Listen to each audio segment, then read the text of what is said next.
Good morning, everybody here. This is the round of 24 at the 2013 Holiday Doubles presented by Storm, live from Cahokia, Illinois at Redbird Lanes. I'm Matt Turek alongside Lee Boudouris. How you doing, Lee? Doing well. Awesome, awesome. All right. Just turn the arrows on here. So we're started for the round of 24. That's right. They, 4 games. 4 games, right? And then they cut to, what, 16? 12. 12. Top 12 will make it, and then it's round-robin match play. With the position round and no step ladder. That's right. Clear all those questions out right out of the gate. Total pins after the round-robin. Is that how they're going to determine the winner? That's how we do it. Sounds good. Action just getting underway. We're going to start you out here in the middle on 11 and 12. So the way the house is situated right now, our 1 seed and 2 seed are on 3 and 4. Interesting. Going to the right in order. Okay. And our last 2 teams in are on 1 and 2. Interesting.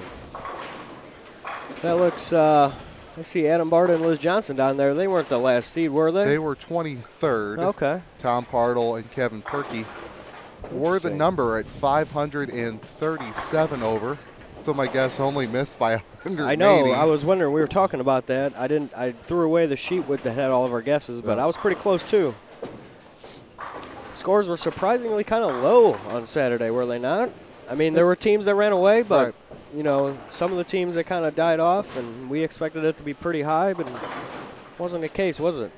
Your best games were as good as you would remember. The transition really got a lot of people at different times. Right.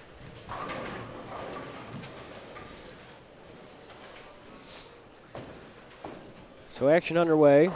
As you can see, the scoring teleprompters are a little different today, Lee.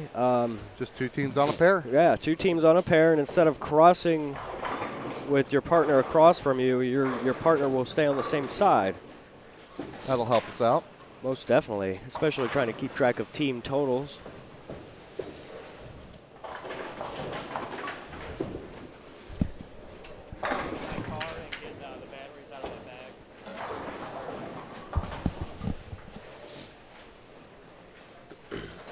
So that means on 5 and 6, we've got our 3rd and 4th place qualifiers, Matt. That's right. So let's head on down there and see how they're faring here to start the game, start the day.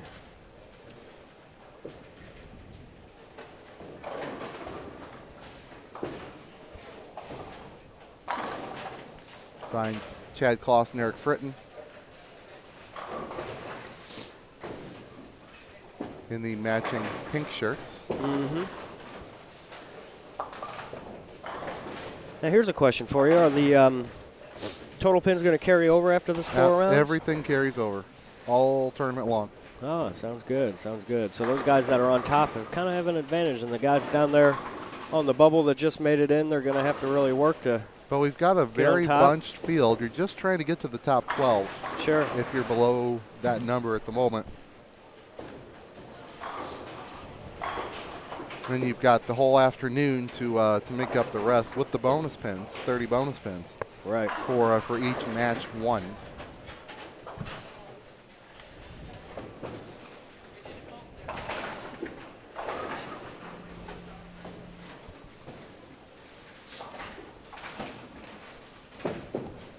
Uh-oh.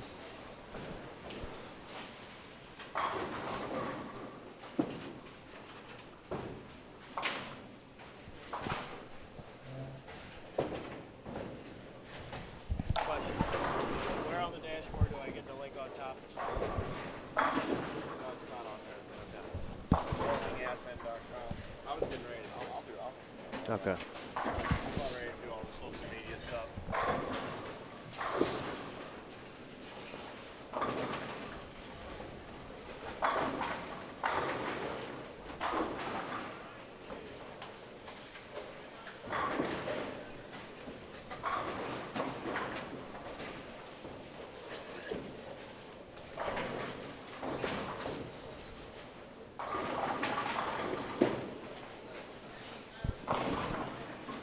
We want to welcome all 130 viewers here in the chat.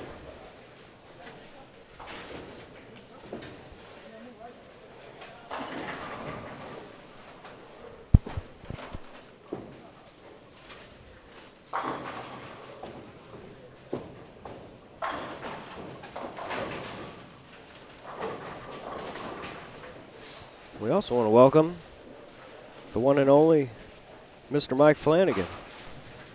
Morning, gentlemen. Pleasure to join us here in the booth. How was your night? Get a good night's rest? Yeah, it wasn't too bad. I'm staying about 45 minutes away from here, so after grabbing a little late night steak and shake, we don't have those in Utah. I got to drive all the way to Vegas to be able to get a steak and shake. Wow, I didn't know they weren't down there in Utah, steak and shakes. Yeah, Jack in the Box, some other ones, but we got In-N-Out Burger. So the In-N-Out, huh? So anyway, yeah, welcome everyone in. I heard you guys open up this morning, and great job yesterday, guys. Let's get started with that right away. Great job yesterday with all the commentary.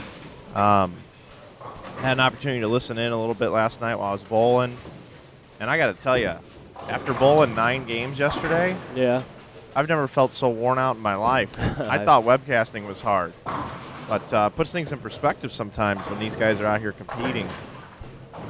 And man, what a night that was, and was able to beat Mr. McNeil. So my little side bet I had worked out well, and it's a good night of action, good night of bowling, and really excited about the buzz that's been going on today about our round of 24 here, and then our top 12 round robin match play, 30 bonus pins, no step ladder, as you guys had mentioned a little while ago.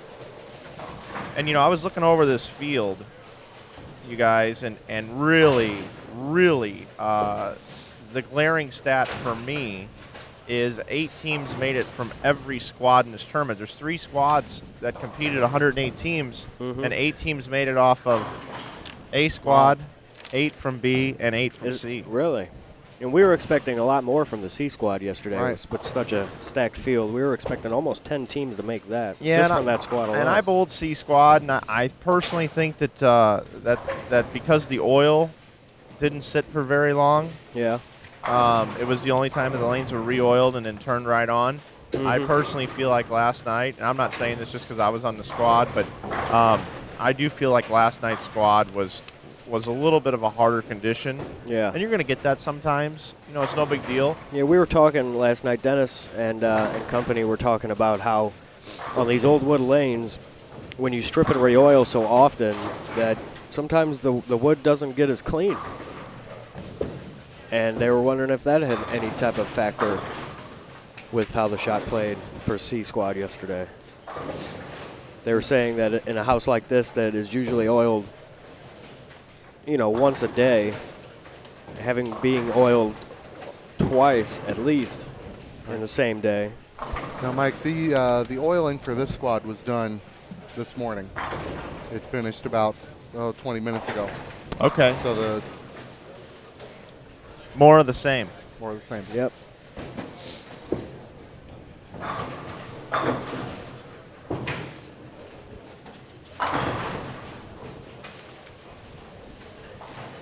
And in case you guys are interested to see how everybody fared yesterday and Friday, the All Squads Combined tab is still up at the bottom of your screen. That shows everybody's score for 9 games through 3 squads of qualifying.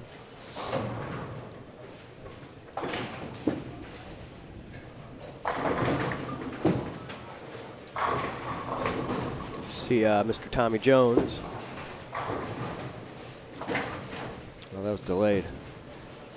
Got some tweets coming in.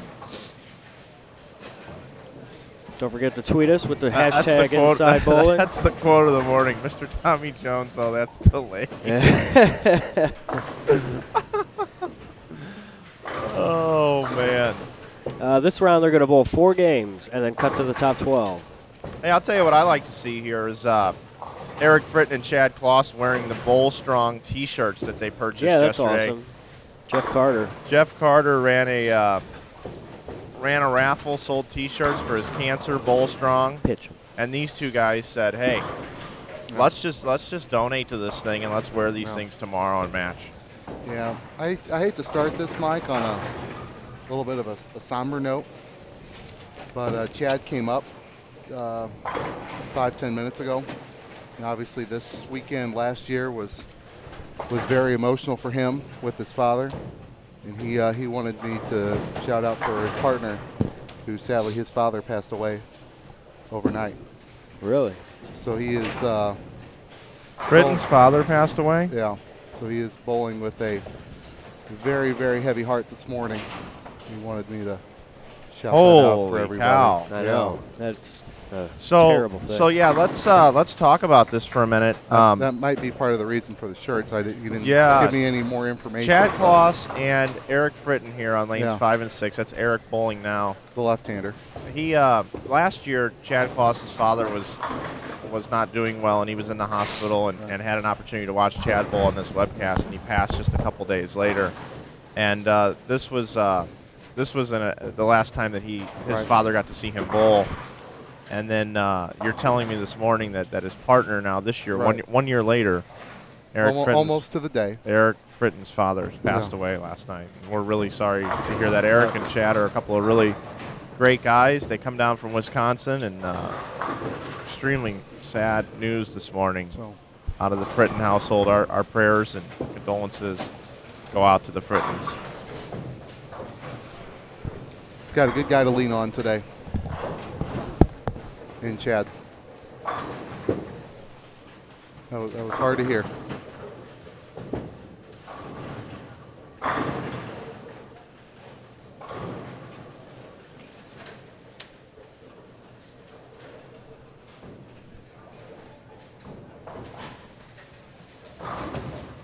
They're crossing with a couple guys we've seen before, Mike. Tommy Jones, Cassidy Schaub. Cassidy, the two-handed left-hander from former Team USA member, Cassidy Schaub. And Tommy Jones knew that the lefties bowl pretty good in this place, and he called up his friend Cassidy to come bowl with him. Tommy Jones yesterday made the lanes look pretty easy as he continued to just hit the pocket over and over again. And he probably could have gotten another 250 pins, but I saw him ping 10 pin after 10 pin after 10 pin. But Tommy bowled tremendous yesterday. And one common theme here in the finals is with your leaders being Gotchell and Miller, you've got a left-hander. And then one pin behind them are two lefties. Jones and Schaub qualified third. Schaub is left-handed. Fritton and Kloss, Fritton is left-handed. And then Brocklin and Orff are the highest qualifying pair of right-handers in fifth position. And my personal favorite and hometown team I'm pulling for is RO, Rich Orff, and FJ, Father John Brocklin. RO was really striking in the middle and end of his block on Friday. And FJ was too in the middle of the block there, and they were putting up some big numbers.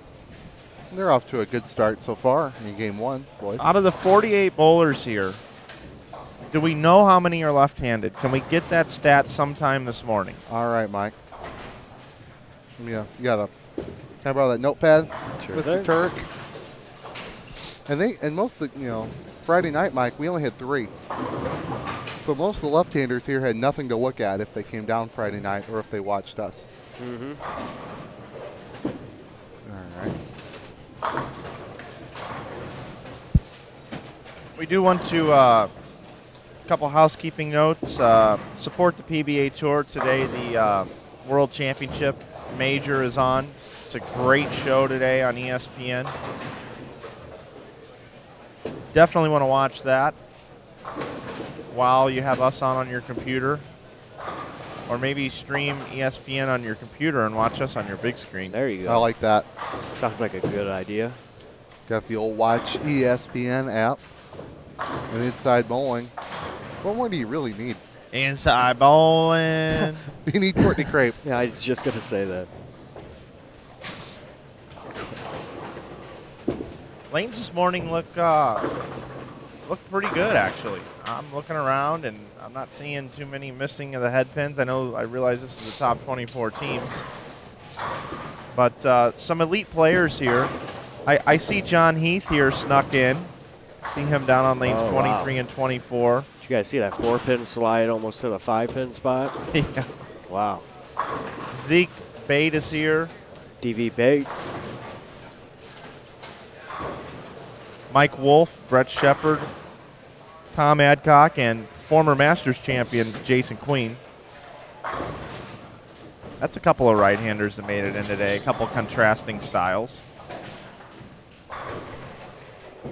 Jeff Carter and Mike Peters bowling here together today. You know, and yesterday that was surprising because they crossed right next to me, and every time I looked over, it didn't seem like Carter was bowling a big game, but must have been very consistent yesterday. He was. 230 after 230, Mike. Watching lanes 11 and 12 here, you see Tommy Barrett. He's also wearing the Bowl Strong T-shirt today. I think, Mike, your answer is 11. 11 wrong-handers. 11 of the 48 bowlers here today. And you've got 3 teams of 2 left-handers. And just a reminder that all pins do carry over today from yesterday's qualifying, and then we will cut down to 12 teams, and we're going to have an unbelievable afternoon of bowling with 12 of the finest doubles teams in the Midwest. Yep. Bowling each and every one of them one time with a position round in the last game. So just getting started here. Special thanks to Storm, the Bowlers Company, for sponsoring this event. Without Storm, this tournament wouldn't be possible. Also, Chick Fritz Distributing, the local Miller and Coors representative distributing company, also coming on board and helping. And, of course, us here at InsideBowling.com for bringing you the coverage. Jerry Anderson and his staff have done a tremendous job this weekend, as always. Jerry is also our tournament director for the Storm InsideBowling.com Open, which will be the last weekend in April. Last year, 281 entries. Phil O'Neill was your champion, Randy Peterson, myself. In the finals, some of the best webcasting that weekend with a plethora of hosts and guests, just like you saw all day yesterday. Everything is archived on our YouTube channel. This weekend's competition will be archived by Wednesday of this week on our YouTube channel. We'll get it all posted up there for you. Do us a favor, if you don't like us on Facebook, give us a like. Pay attention to all the updates. It's Inside Bowling on Facebook. On Twitter, it's at Inside Bowling. And on YouTube, it's youtube.com/Inside Bowling. Tell all your friends, get on social media, let us know. Let them know that you are watching bowling here this morning, and head over to Twitter, and you can tweet us here in the booth at #InsideBowling. And another option for you today, come down here and watch. Set the old DVR. That's what I'm doing right now. And does anybody know, Mike might know this because he was on his pair, what Adam Barta's 9-game total was, singles? He didn't have a whole lot going into the last 3 games. He didn't have a whole lot at all. I know that he bowled better the last 3, but I can tell you that Liz Johnson carried him yesterday by a mile.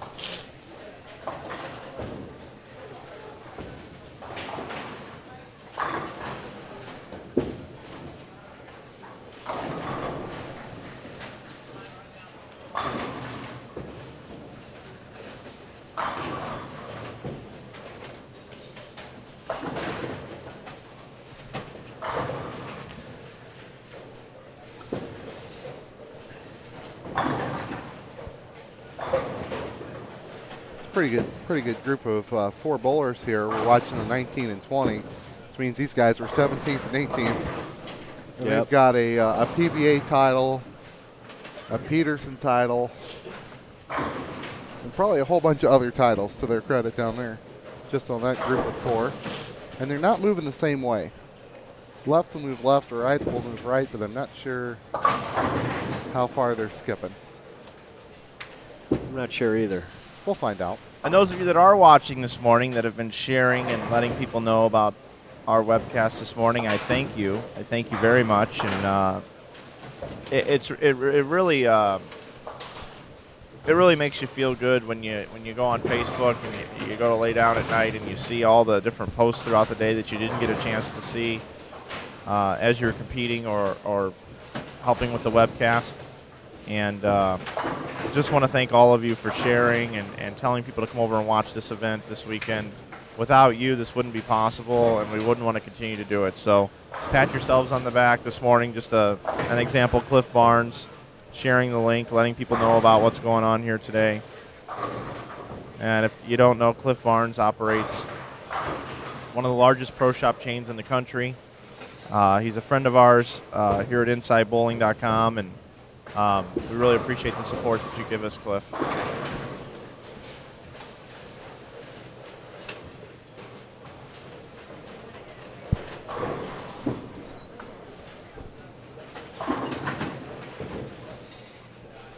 So we're coming down to the end of game number 1. I'm going to go remote out here in the crowd, let you know about some of the scores that are happening. Sounds good. Yeah, this squad last year when it was first introduced, it goes quick. It does. It's 4 games. With only 2 on a lane. 2 on a lane, and you've got to make your move in a hurry. Yep, we're already almost done with game number 1 here. So we move it on back to 11 and 12. Tom Adcock is working on 280 going into the 10th frame.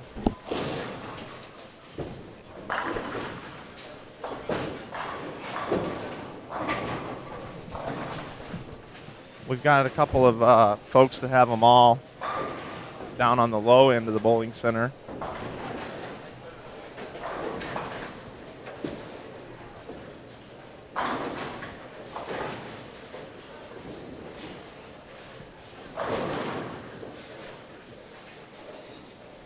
Down 7 and 8.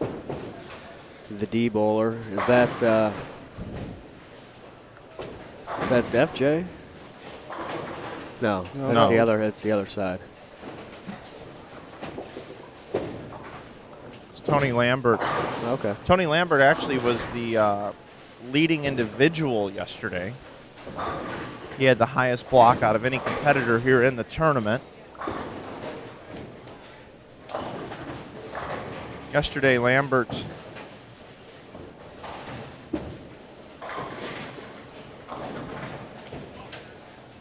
he was plus 465 yesterday, Lee Boudouris. That's a lot. For 9 games. 250, almost 252 average. And right now he's got them all through 8. Bring the cameras down here to 5 and 6. It was 256 for Adam Barta, 244 for Liz Johnson. It's a nice set. And to no surprise, Rob Gotchell has the front 9. I'm actually going to move that camera mat left. You're good to go. And give you a look at lanes 3 and 4.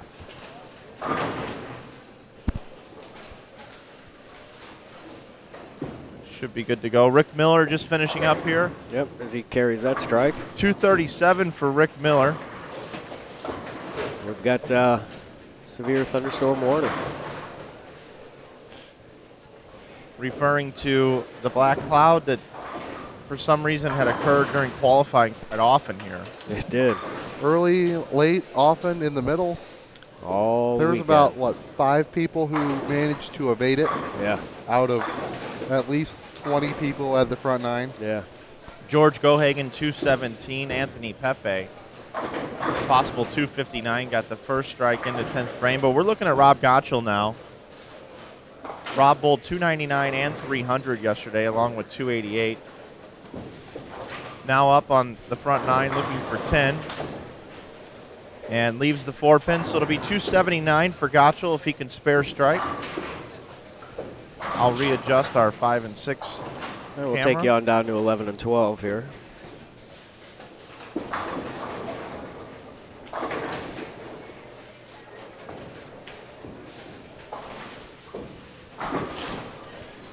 Good opening game for the team of Spink and Clayton, who we have seen on Sunday every year since we've been doing this. Yeah.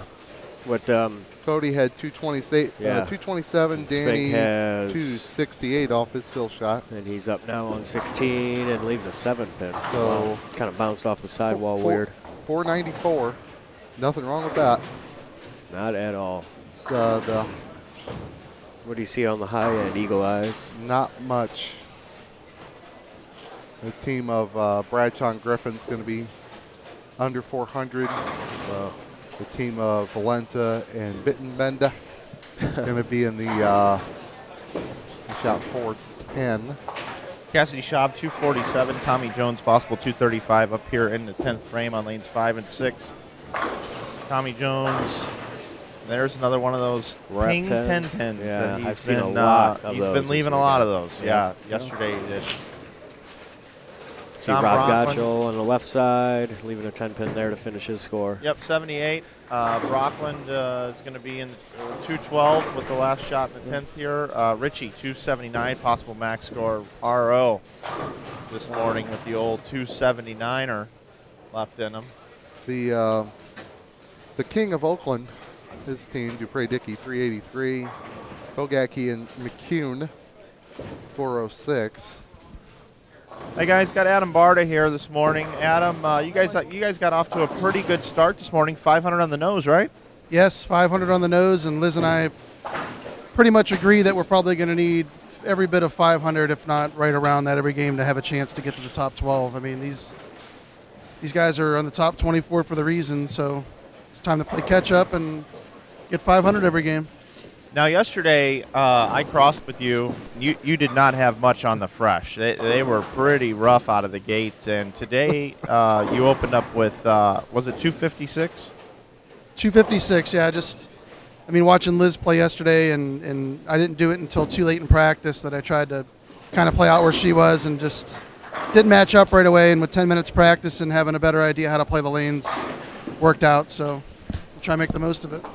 Well, I got to say, sir, after the yesterday crossing with you and seeing your start yesterday and what you were doing, to be able to come in today and shoot 250 the first game, that's got to feel pretty good. I'm feeling much more comfortable today now than I was yesterday on the fresh, absolutely. Plus, you made me nervous bowling with you. So. Well, I'm proud of you, buddy. Good luck to you and Liz. I hope you get in there. Thank you.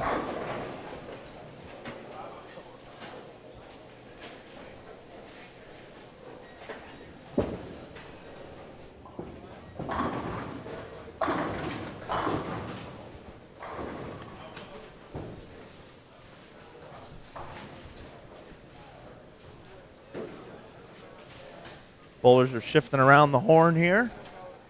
Game number 2 coming up here of a 4-game block this morning. Lee Boudouris, Mike Flanagan, Matt Turek here with you at the 2013 Storm Holiday Doubles.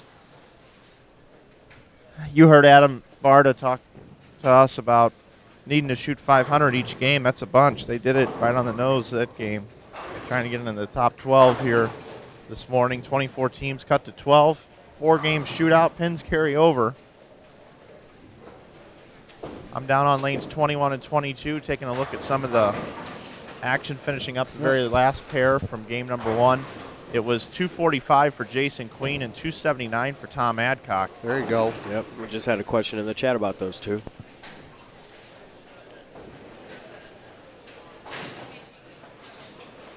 Another developing story here that many of you may not have known, but last year's champions, Jeff Butler and Aaron Hayes, have made it into the top 24 today. So there is a possibility of repeat champions. The last person to repeat in this tournament was Sean Swanson with 2 different partners. Back in 2010 and 2011. Casey and Sean bowled yesterday and did not make it into the top 24.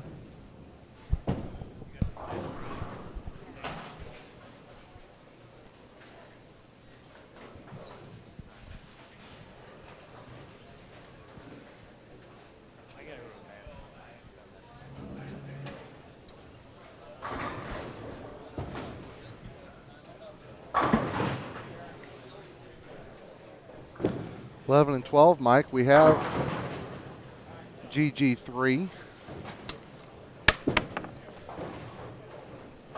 Rick Miller, Anthony Pepe. I guess they're all moving the same way, Mike. I guess I was wrong.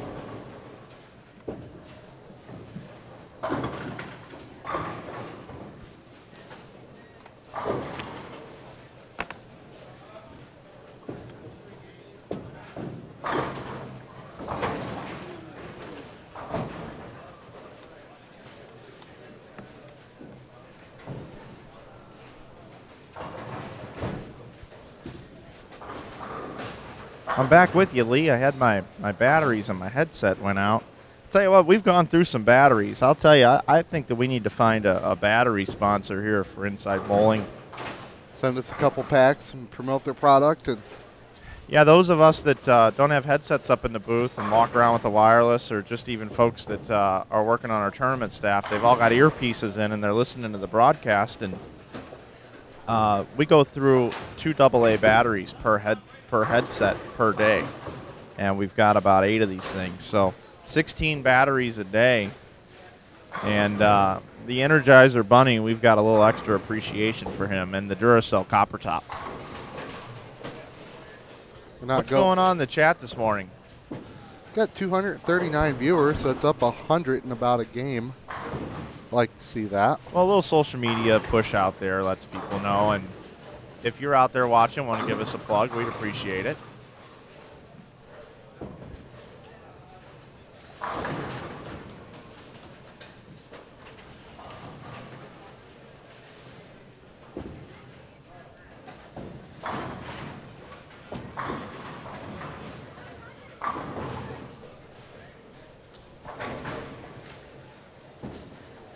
Give you an opportunity to take a look at a couple of different pairs here. We'll bring you in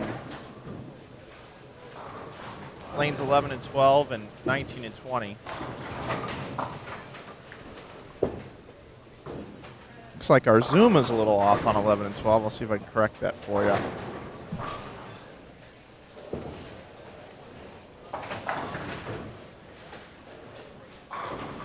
Oops, a little too much. There, that's a little better. Rob Gotchell. Yesterday I was commenting when Gotchell was bowling his qualifying round. He qualified, he and Rick Miller, off of the B squad yesterday. I was talking about how Rob will bowl anything. He'll bowl on a tough condition, on an easy condition. He'll bowl just about anything and never complain about what type of lane condition is out there. And just a reminder, this is a house condition. A house condition, boy, early this morning, guys. House condition, and there was some added volume to this pattern, which did actually play a little trickier than anticipated. I know some of the local folks thought it was quite different than the house pattern. It's a very similar shape, and sometimes when you add units of oil, crazy things happen. And we did not do a complete strip on the lanes either before we got going the first day, which was a change from last year because some bowlers had complained that they thought the first squad had a little fresher back ends, which is true.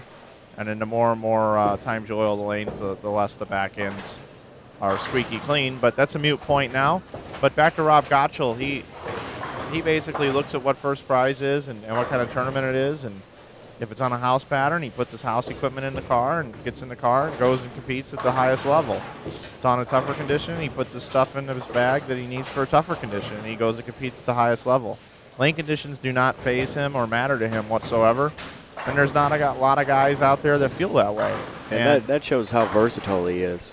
Yeah, it sure does. And he told me yesterday, he goes, hey, I had a lot of people telling me, Mike, yesterday, all the nice things you were saying on the webcast. So those of you that are Rob Gotchell fans and you're watching today, first of all, we appreciate Rob being in our field. Second of all, we appreciate you listening to our broadcast. And third of all, we appreciate you communicating the things that we say to Rob. And really comes full circle. So pretty cool story yesterday is Rob watched me bowl my entire 9 games last night, hung out with us, and I consider Rob more than just a bowler in the field. I consider Rob a real friend and someone I've gotten to know over the last couple of years, and just one of the good guys out there. And if Rob, that's an understatement, wasn't an amateur bowler, I believe Rob could compete on the highest level on the PBA Tour.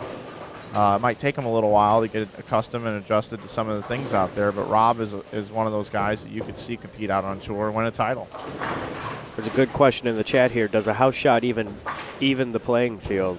I would have to say that a harder condition would even the playing field more. You guys disagree with me? I'm going to completely disagree with you. Yeah? If it's easier to strike, more people can strike. Yeah. The difference is still shot making, repeating shots, avoiding opens, picking spares. But sure, when you have more strikes, that helps the not Tommy Joneses of the world as he splits on cue that to catch up. We had a question in the chat. Want to know how Aaron Hayes, Jeff Butler did. 232 for Hayes, 235 for Butler the first game. Clayton and Spink, while I'm down here, score sheet right in front of me. Clayton 227, Spink 267. Also looking at Bogacki 239, Eugene McCune 167. Rough start for those guys. And it was Dickey and Thompson 188, 195. They got to get it going. A little bit of a rough start for them. Got tweets coming in now. Don't forget to tweet us, hashtag Inside Bowling. Probably the best way to get a hold of us. Yeah. Is the chat room or the Twitter. Yeah, your tweets will show up on the screen. I also saw someone wanted to know how Novak and Roberts did. Novak 269, Roberts 227 the first game.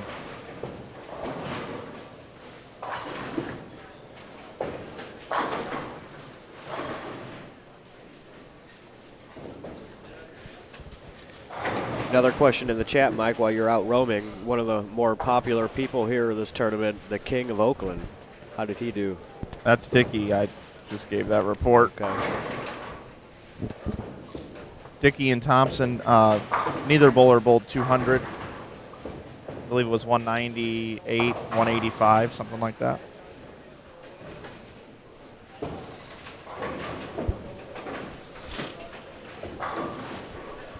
Yeah, it's kind of funny when I actually say their last names. You guys don't know who I'm talking about, but if I were to say the King of Oakland had 188, we'd all know who it is.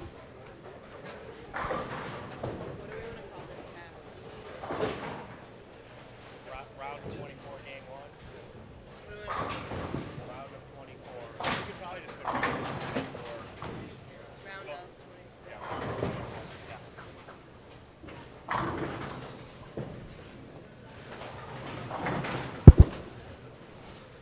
Hammer Time wants to know what lane Bogacki's on for game number 2. He's on lanes 21 and 22. Guys asking about scores here. The scores are going to be updated on the tabs here within about a minute. So check that below the feed window. You might have to refresh your browser to get that to pop up. But they will be updated. We just got handed a list, actually. Oh, great. All right. Well, Gotchell and Miller still lead at plus 991. Gohagen and Pepe at 951. Then there's a 145-pin drop-off to third with Jones and Schaub at 806. 7 pins behind them, and fourth is Brocklin and Orff at 799. Fifth is Roseberry and Lambert at 792. Fritton and Cloth sit sixth at plus 783. Novak and Roberts 753 sit seventh. Eighth is Carter and Peters at 748. Clayton and Spink in ninth at 715. 10th is Williams and Holloman at 704. 11th, Adcock and Queen at 675. So big game for those guys jumping into the top 12. Bogacki McCune sit 12th. They have not fallen out of the top 12 despite that bad first game start. Just on the outside looking in, 2 pins back. There's a tie 2 pins back in 13th and 14th between Wolf and Shepard and Hayes and Butler. 7 pins behind them, and certainly within striking distance, Johnson and Barta at 639. So Adam Barta's prediction of having to shoot 3 500s or all 500s is pretty out of whack. I don't think he's going to need scores that high. They are right there. They moved up 8 spots in one game. Yeah, they are just 9 pins out of the top 12. Dickey and Thompson at 628, McCarthy and Bate at 616, and she bowled so well last night. I don't know how much you guys covered Aaron McCarthy last night, but she was throwing a lights out. Oh, it was amazing. And she was hooking the ball as much as anybody. It was amazing. With very slow ball roll, and she really bowled really phenomenally Especially at well. the end of the block, she was in deep with Zeke, and it was awesome to watch Oh, that it ball sure come was. back. Bittenbender Valenta have fallen to 18th at plus 583.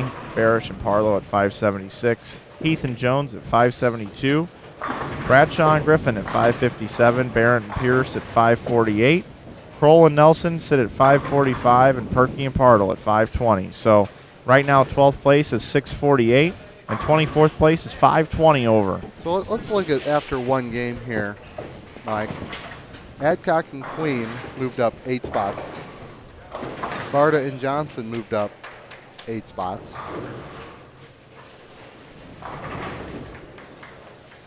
Barish and Parlow lost 10. Parlow had a 300, our first 300 of the tournament. Today, the presents are still in play. If you were to shoot a 300 game today, you get to open a present from under the Christmas tree. There's a second chance tournament happening across town at Bel Air Bowl. 21 teams. I heard more than that. I heard closer to 30. Who's your source? I think it was Mr. Anderson.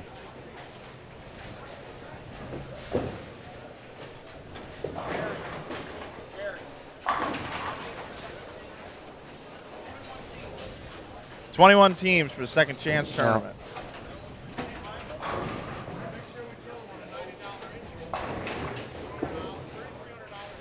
Yeah, and on a $90 entry fee in that second chance tournament, there was $2,000 added. They're paying out like $3,100, something like that. It's an awesome prize fund for a second chance tournament. Yeah, $800 for first on a $90 paying tournament. Yeah. That's almost $1,900 in entry fees paid, and the prize fund is considerably more than that. Yeah, about $1,300 more, and there's there's lineage in there and everything too. But that's over at Bel Air Bowl, so.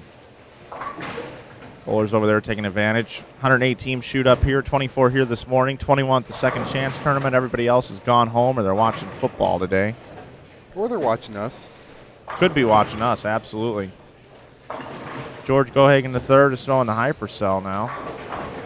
Not a very good start by those two left-handers, and I will tell you that coming into today, if you were to ask a majority of the people that have been keeping up with this tournament, you were to say, who's your pick to win? Gohagen and Pepe were at the top of many, many people's lists, and right now, George Gohagen and Anthony Pepe, 76 in the fifth frame on lanes 11 and 12 here at Redbird Lanes, and 71 in the fifth for Pepe. Those guys are not having a good time here on 11 and 12. And ironically, that's the pair I started on yesterday. Adam Barta had 190, and I had 150 on that pair yesterday. So Rob Gottschall's got strikes pair 4-bagger. Rob Gottschall shot 204 on that pair yesterday. He's figured second time's a charm, Mike. Yeah, let's go. I'm going to go talk to him about this pair.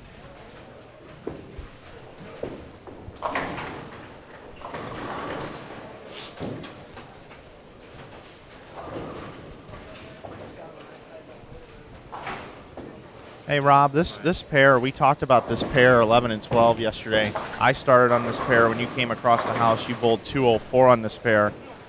You've got a 280 max score. Tell us what you're seeing differently on this pair, or do you have a different strategy or plan of attack? Because the two lefties you're crossing with aren't liking this pair very much right now either. Yeah, well, everybody's seeing what they think is carried, like they're really tight down the lane. I actually think these pairs here in the middle, they read really early. So, like my first shot, I kind of went high flush, struck, went one left on the left lane and 4-pin. So I went another one left, but really trying to keep my angles really straight and not really give away much of the 3-pin. I just think everybody's ball's reading early and then not reacting down lane, and they're seeing it as they're tight down the lane, just because there's still so much volume on the lane. Well, that's obviously I'm not out there bowling, and what you're saying makes perfect sense to me. Coming in, I was just talking about, a lot of people thought Gohagen and Pepe coming in with being the two lefties and possibly being able to dominate all day, to see them struggle on this pair a little bit. I was just thinking about what we talked about this pair yesterday, and we appreciate you confirming what we were talking about and just, kind of what's going on here. Rick, now, why do you think Rick's not having any problems on this pair?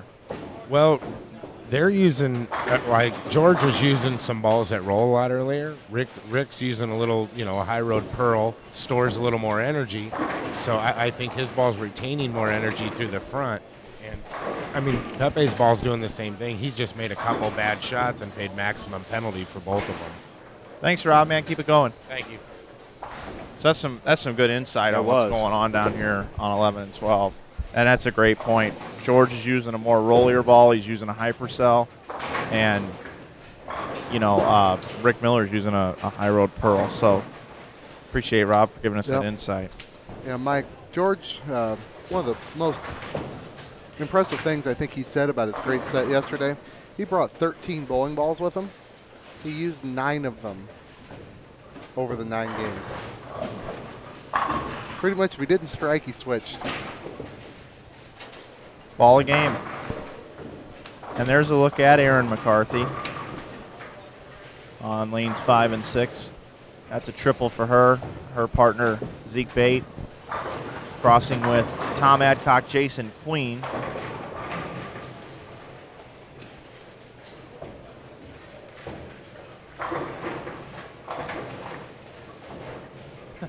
Big Rob here in the chat says, Mike Flanagan started off rough last night, but threw it very well once he got going. Never seen you roll before. I respect your grind.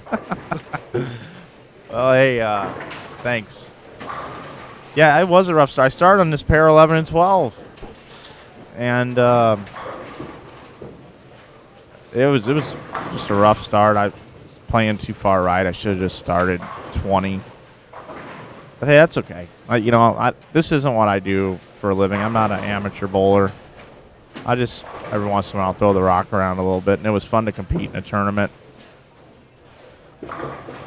What was more impressive to me and what was more enjoyable was the fact that I could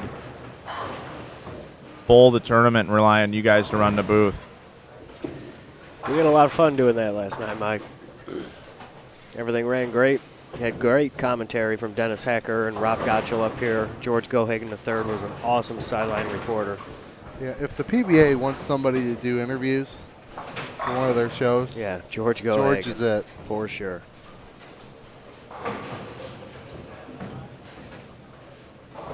There's a GG3 and Danny Spink, Cody Clayton shout out on Twitter.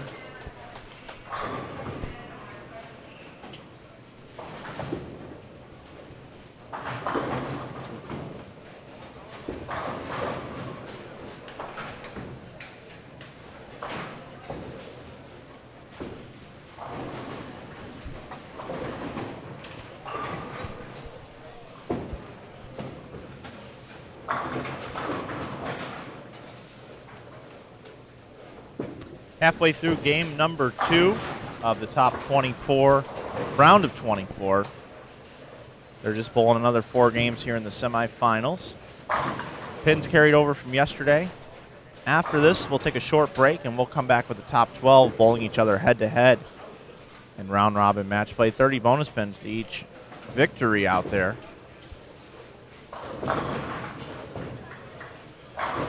And Gotchell 7 tins on this wonderful pair, 11 and 12. And those of you that may not know that later on, once we do make it to the finals, lanes 11 and 12 is where the leaders will be in the finals. So if it's bunched up and it's tight for that final position round game, lanes 11 and 12 will be the story of the day. You'll have to go through 11 and 12 to win the tournament. Last year it came right down to the wire as Adam Barta and Liz Johnson were making quite the run in the final game against Aaron Hayes and Jeff Butler. It was Hayes and Butler that stayed the course and came out on top. Side note, too, as we mentioned earlier, Eric Fritton did lose his father last night, competing out here today with Chad Kloss, who lost his father last year. I talked to Eric, and he had told me that his father had been dealing with kidney disease and a slew of health problems. It was not a sudden death. It was anticipated that it was going to happen sooner than later, and just unfortunate that it happened again. Here, that team struck 2 years in a row with the loss of a father.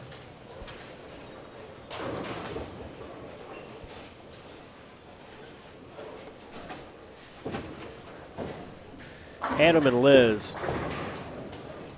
Liz has got 106 in the 6th frame, working on a 4-bagger into the 10th frame. Adam Barta, 165 in the 8th on a spare in the 9th.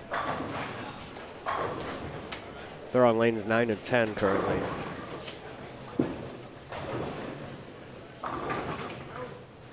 Shout out to Scott Borden here in the chat. I haven't seen him in probably 10 years. He was on the concourse Friday.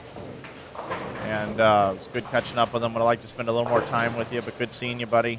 glad to hear things are good and you're traveling out on the road, and happy to hear that you're taking up the game of bowling again. We'll see you out here next year.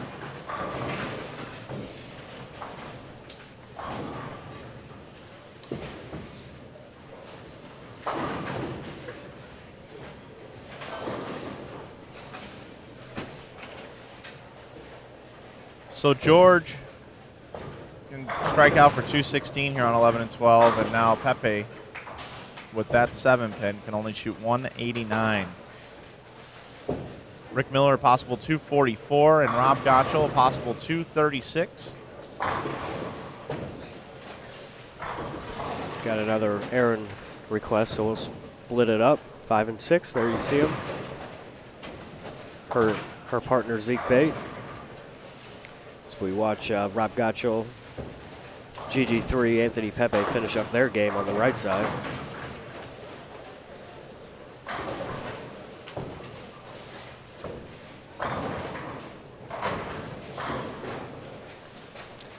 Liz finished out with 215. And Adam can strike out for 215 as well. They're crossing with Tom Partle and Kevin Perkey on lanes 9 and 10. Perkey can shoot 277 with just one shot left in the game, so he will be in the 270s. Tom Partle can shoot 226, so they could possibly shoot 500. It's 274 for Perkey. They were, after one game, still in 24th, but 100 pins makes a big difference. yeah, they won't be in 24th after this game though.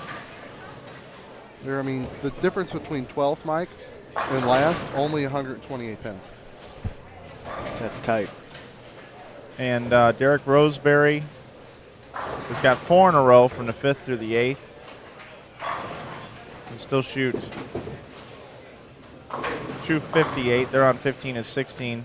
And Lambert can still shoot 248. So possible 500 for Roseberry and Lambert. Update on John Brockland, Rich Orff.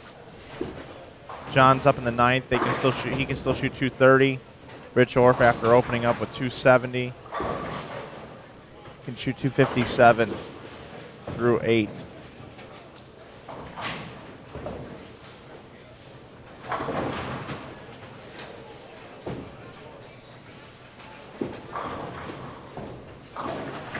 And now Gohagen, that's an interesting leave on the fill ball. The 6-7-9. You know, yesterday he was having a few cocktails walking around with the wireless mic, and he'd come up and ask me, hey, what are you going to do on this shot? I said, oh, I'm going to try to strike. You're going to try to strike? You're going to try to strike? That is not a respect my grind mentality, Mike. I know. So I'm going to have to go down and have a talk with him. It looks like we got people bumping cameras here. I'll get that fixed. All right, we're gonna. Let me let's eyeball this one, Maddie. Help me out.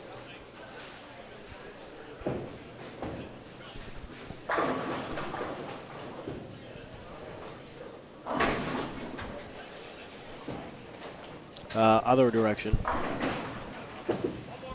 Right there. Oh, nope, it faded back a little bit more. Up more.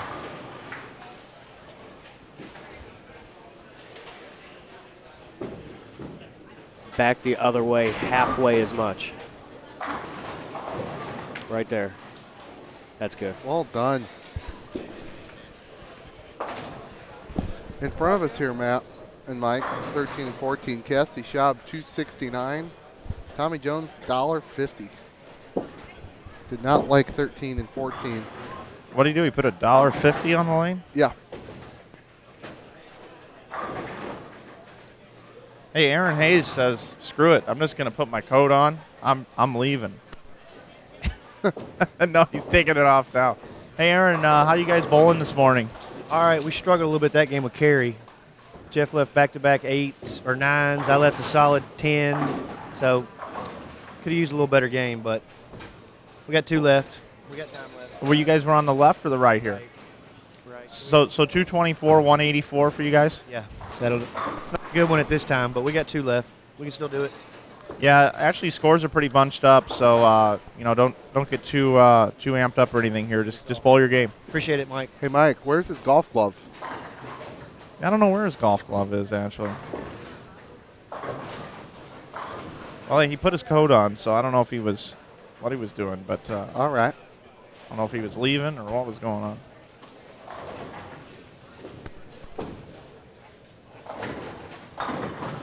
Team of Fritton and Kloss at 4-8-0.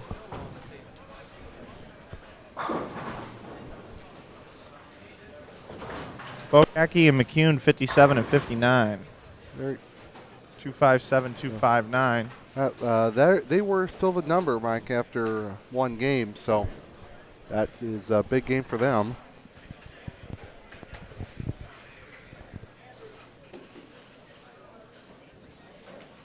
So game number 3 coming up. Game number 2 just finishing up. A couple of pairs left. 15 and 16, John Brockland. Doubled in the 10th, can shoot 209. Rich Orff, his partner, can still shoot 257.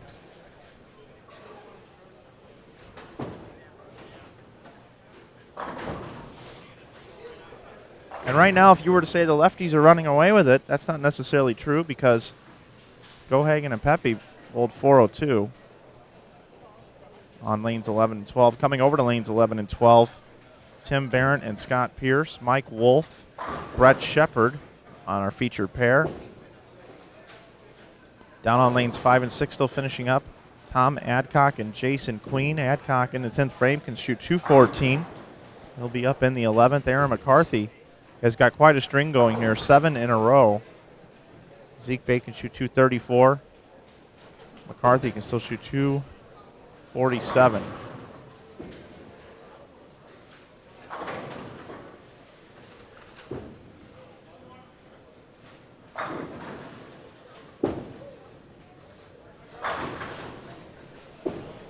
It's 8 in a row for McCarthy.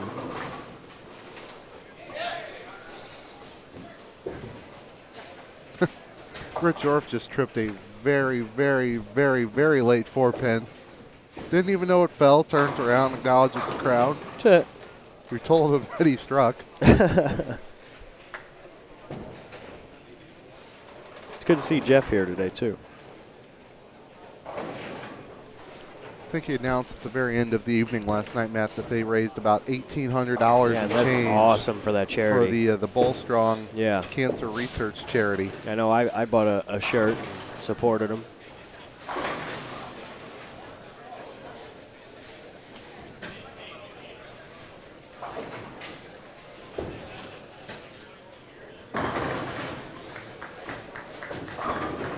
Aaron up there strikes again. It's awesome to watch her ball. 247 it looks like. Hey guys, I'm actually here with Aaron McCarthy, and last night you put on quite a spectacle, quite a show out there, opening up the lane pattern, and this morning picking right up where you left off from last night, 10 strikes for 240. Tell us kind of how you're seeing the lanes and what it's like bowling here with Zeke. Well, Zeke's a great partner, so it makes it easier to bowl, that's for sure. Yesterday I threw a pin down, lights up. They were kind of tighter for me, but today I'm actually throwing a pin up, lights out. I'm kind of hooking a little more in the heads for me a bit. So I kind of started off this game, the first 3 frames weren't that great, and then the back 9 for 247, so not bad.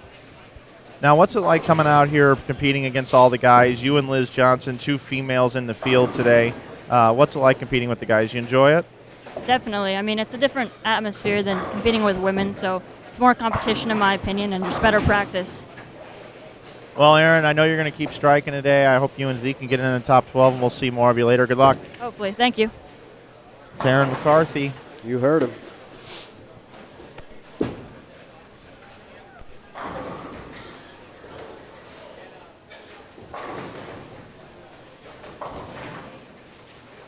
For those of you that were wondering, Jeff Carter is wearing long sleeves again today. I don't know how people bowl in long sleeves. I cannot do it at all. I think Mike Romocalis and Jeff Carter need to bowl a tournament together. And everybody can crank the air conditioner down to about 30. They'll have an advantage. Or go the opposite direction, just turn the heat on. Maybe a 2-day tournament, Mike, where the first day it's about 45 in here, or the next day it's about 85. Yeah, you know what? And you have to wear the same outfit. Same outfit both days. Hey, how about Tommy Jones and Jeff Carter bowling together? Tommy wears in shorts all the time. Yeah. Talk about pneumonia waiting to happen depending on the air climate. Pneumonia waiting to happen.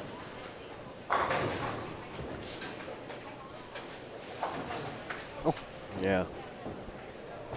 We're going to move you down here to 11 and 12. Yeah, 11 and 12, as we've been talking about here, very tricky pair. And we've already seen an open by 3 out of the 4 players. And now Mike Wolf right through the face.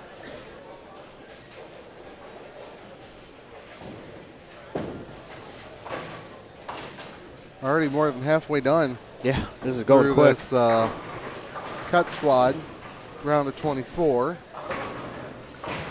I think we need to get a new hashtag trending on Twitter. What's that? Hashtag burn 11 and 12.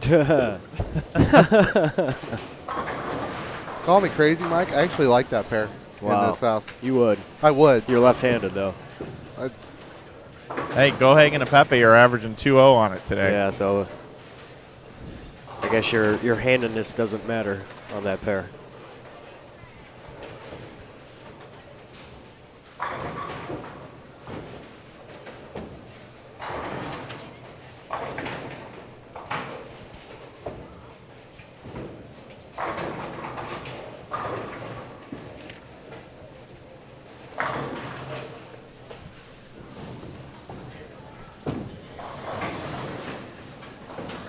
Put it up on split screen here, 11 and 12,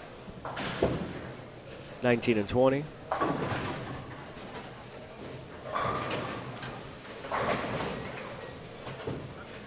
Want to welcome all 308 viewers this morning. Picking up quick. Already halfway done here with this 4-game round of 24.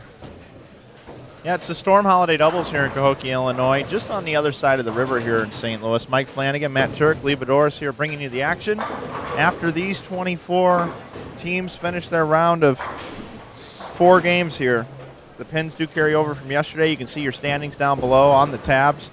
If you're on InsideBowling.tv, you're in the right spot, which actually redirects you to InsideBowling.com/IBTV Live. You go down below. You can see below the Twitter feed the tabs, and you can keep score here at home, pay attention to what's going on with your favorite team that you're cheering for. I see Second Arrow Burglar in the chat cheering on RO and FJ. John Brocklin, Rich Orff.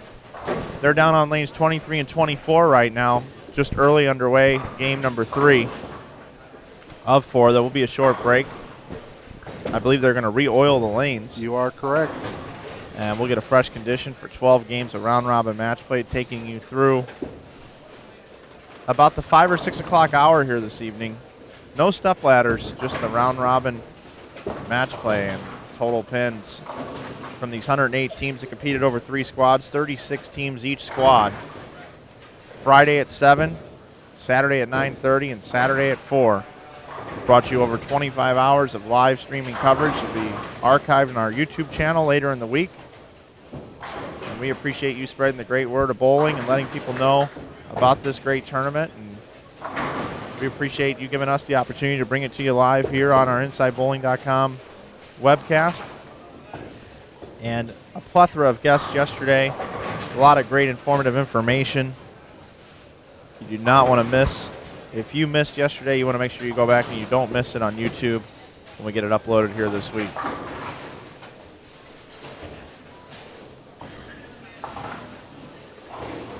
We'll have a standings after our second game of competition this morning up here in just a few moments. After game number 1 this morning, the team of Bittenbender and Valenta are sitting at 583. In 18th place.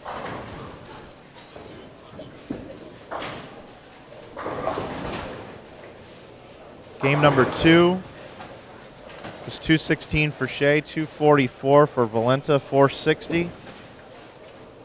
With 2 games to go, they're going to need to get their striking shoes on. They bowled collegiately together at Lindenwood University won a collegiate national championship at Lindenwood, coached by Randy Lightfoot. Lindenwood just on the other side of the river here in St. Charles. St. Louis has become a hotbed for Lindenwood University bowlers. You got that right. So many great talents come out of that school.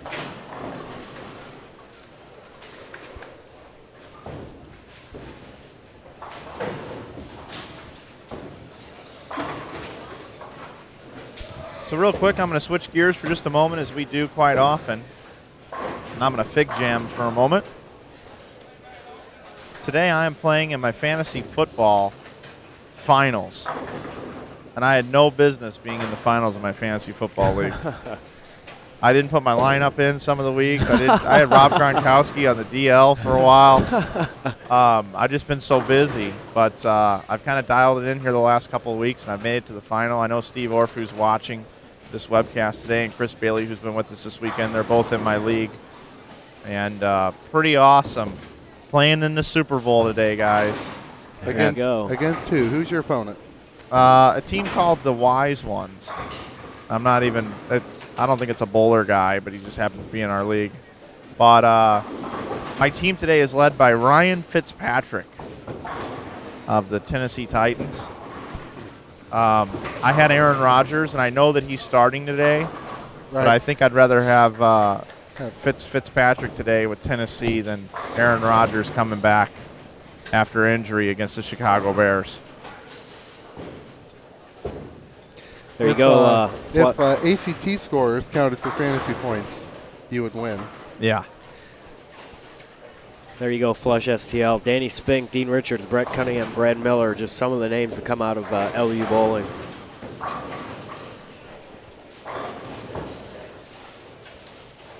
Go Lions.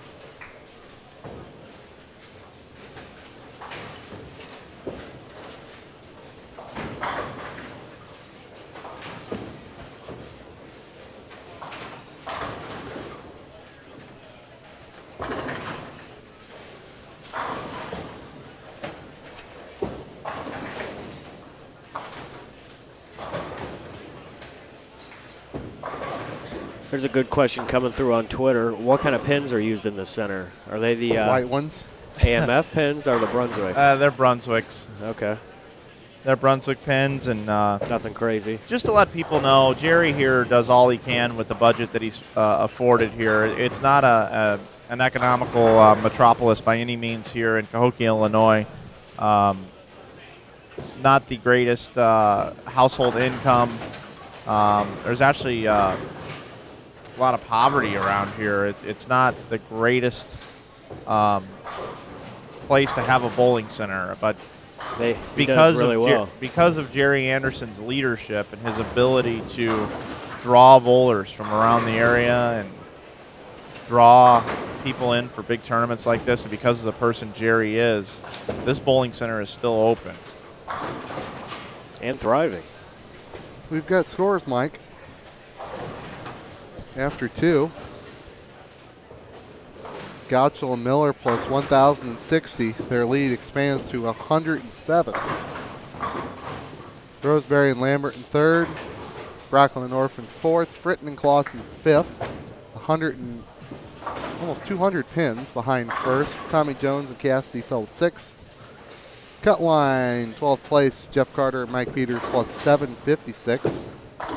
Adcock and Queen and McCarthy and Bate nipping on their heels. So 12th is 756, and then 721 is Adcock and Queen, so that's minus 35. Right. And then it's almost another 30, 34 to Bate and McCarthy. But the 10th and 11th and 12th place teams are only separated by 8 pins, so they have to each keep striking, or somebody can come up and nip them. Perky and Partle moved from 24th to 19th at 609. Still got 150 to make up. Barish and Parlow continue to drop. Barrett and Pierce on 11 and 12. They're not faring too well. They sit 23rd right now, and Pierce, the lefty on this team, is picking right up where Cahokia and Pepe did on this lanes 11 and 12. Not very good ball reaction.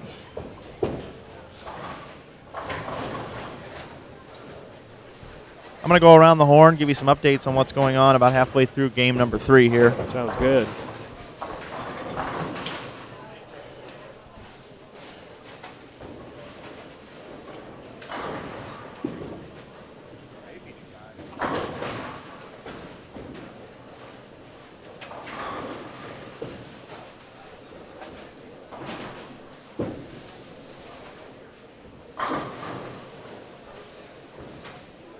'23 and 24, Roseberry strike, spare, strike. Lambert's perfect through 3. Rockland, spare, double. Orff, open, spare, open. 23 and 24. And Richie just came in and left a 2-pin in the 4th. Next door on 21 and 22, halfway through game number 3. Fritton, spare, triple. Kloss, spare, strike, strike. Cassidy Schaub, 105 in the 5th with a strike up in the 6th. Tommy Jones, 67 in the 4th with a spare in the 5th. He continues to struggle early this morning.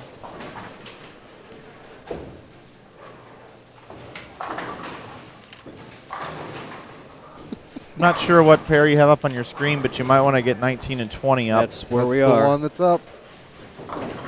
Pretty good pairings here between Cahokia and Pepe. Cahokia with 97 in the 5th and a spare up in the 6th. And Pepe going at a max score of 280 through 6. Gotell and Rick Miller. Gotell's just so smart what he bowls. So smart. Hey, Mike. He's going to capitalize on this pair. Could we ask Adam Barta here, why is he so enthralled with this poll? Yeah, when are they going to the prom? He must have heard us. Or he had to bowl. Yeah, Barta and Johnson are on 17 and 18, crossing with Partle and Perky right now. And Liz has 88 in the 5th with a double now working through 7. And Barta strike, 9 spare, triple up in the 7th. Perky 128 in the 6th with a strike up in the 7th. And Partle's got it going with double open, ham bone.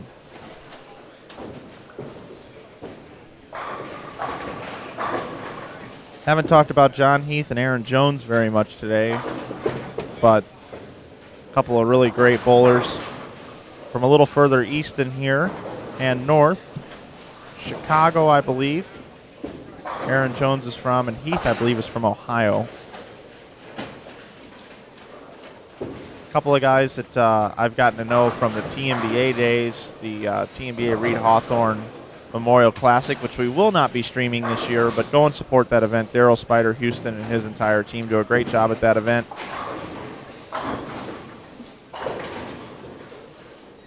And this morning here on lanes 15 and 16, Mr. Jones, as I like to call him, 89 in the 4th with a strike up in the 5th, and Heath 89 in the 4th with a spare up in the 5th.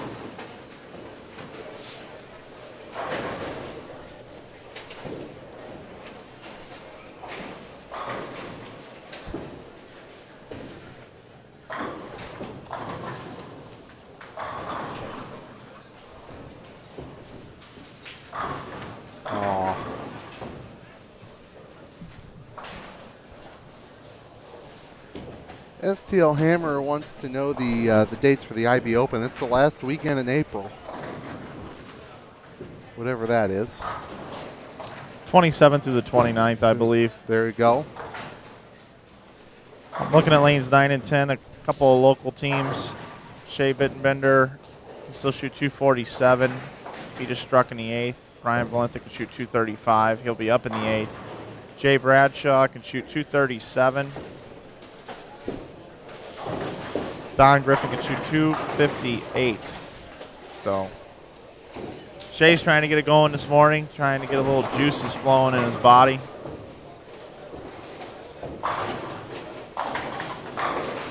just came up to me and showed me the storm patch.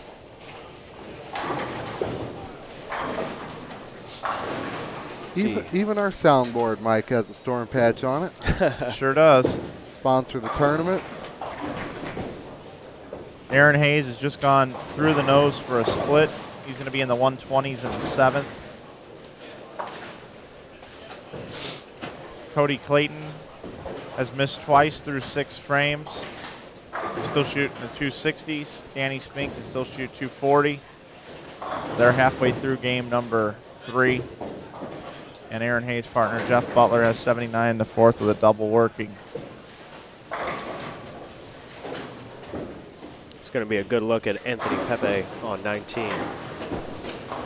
Smooth as silk on his release. He has strike spare 5-bagger. Make it 6. Oh, tripping that 6 out. Hey guys, look at lane number 5. We have a Deadwood halfway up the lane in the gutter. That's nothing. There was one yesterday came all the way to the arrows, and that's not a lie. Guys down on 1 and 2, they're almost completed with this game already. 1 and 2, bowling very quick. Mike Peters, Jeff Carter. Carter can shoot 236. Peters can also shoot in 230s. Going into the 10th frame. Chad Roberts, Brandon Novak on that pair. Chad can still shoot 269. Novak can shoot 246. So a big game out of those guys still left here going into the 10th frame. Doesn't look like the teams on the outside looking in are doing too terribly much this game. Huh. No, Adcock and Queen are only through 5 frames, so obviously a long way to go for them. But the teams in 16th, 17th, 18th, 19th, who can make a run with the big game, don't have it at the moment.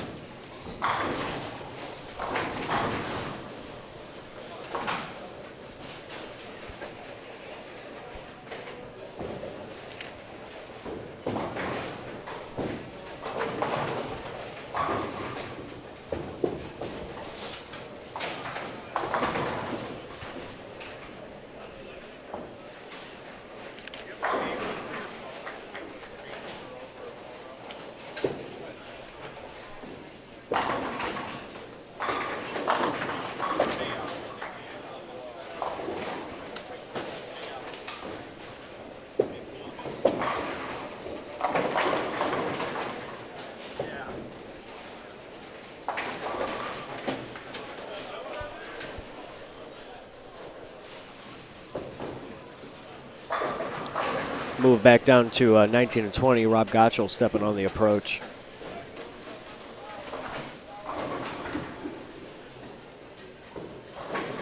Rob faring pretty well this game. 178 in the 7th on a spare, in the 8th, and a strike in the 9th. Anthony Pepe stepping up on 20. He's got a string of 6 going into the 9th. What does he got, 280 max? That's what it looks like.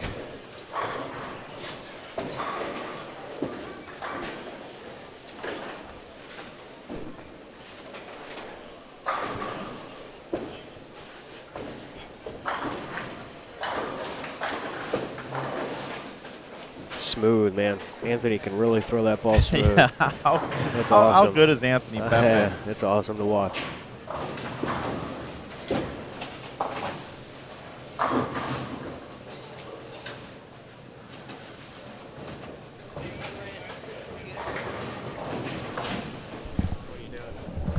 Mike, we've got Re-Rack here in the chat who approves of your decision for the old fantasy there. You want to put those on the tabs? I wanted to put that one image on the tab. On the tab, so I use that.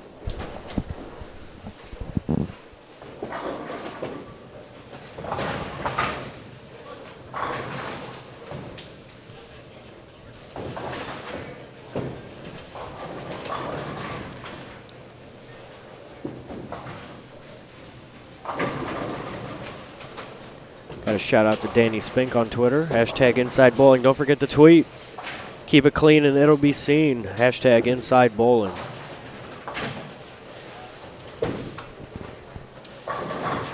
You can watch Dupree up on 6. Yeah, Oakland just woke up, so it's good. At least that's what they're saying in the chat anyway.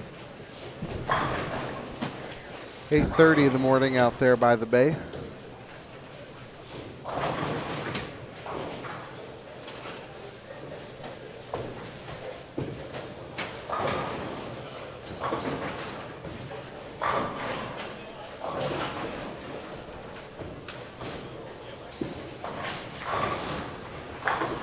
Tim Barron striking on 12.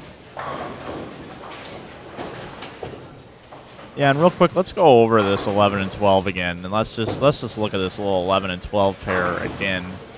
You see Mike Wolf, 210 for 256. 256 for Wolf. That's a hell of a game on that pair.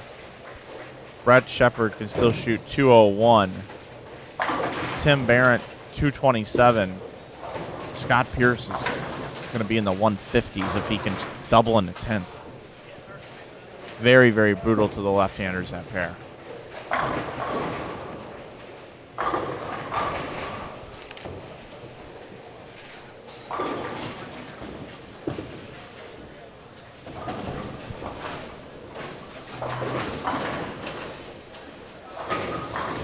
There's Barney kicking out the scout on the 10. We should still call him Barney, even though the shirt seems to be long gone, Mike. Brett Shepard. Brett Shepard a couple years ago on our broadcast wore purple all the time.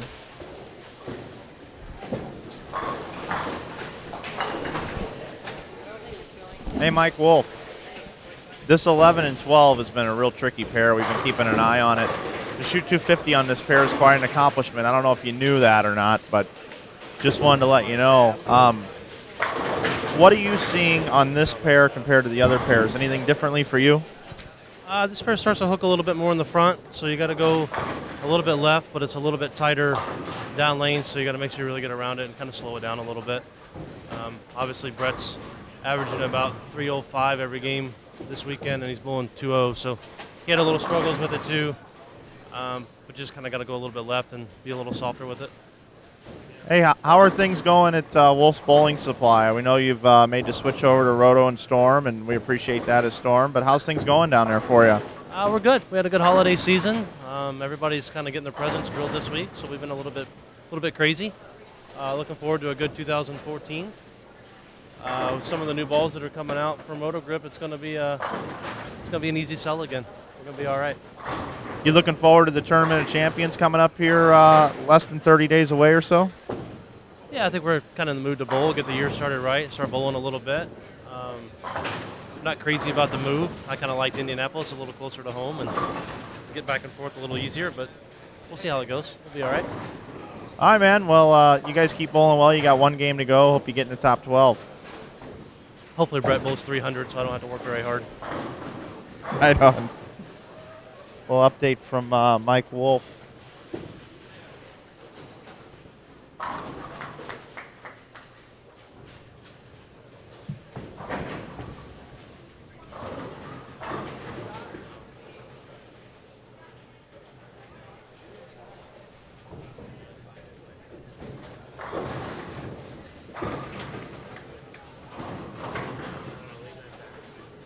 No, Rob Gottschall says, "Hey, here's 257. Here's just 257 for you guys."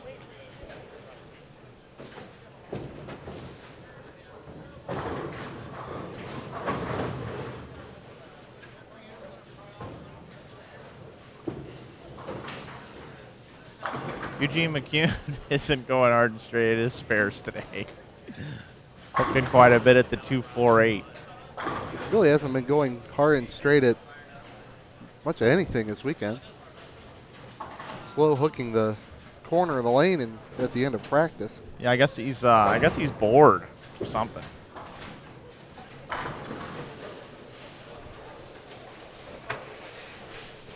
Take a look at McCune here, doing his best Jason Belmonte impersonation as he can. Saws the rack for a 9.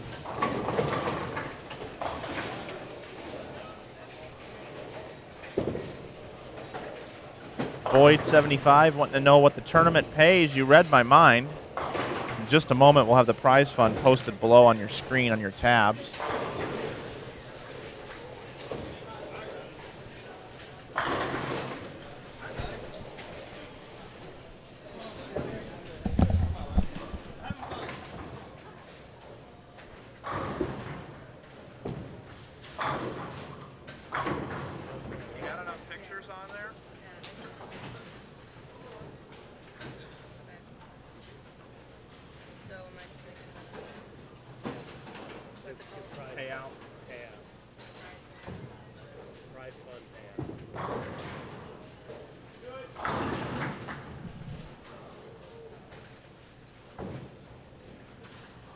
Anthony Thompson down there getting kind of into it on lane number 6. We'll full screen those guys here through the duration of game number 3.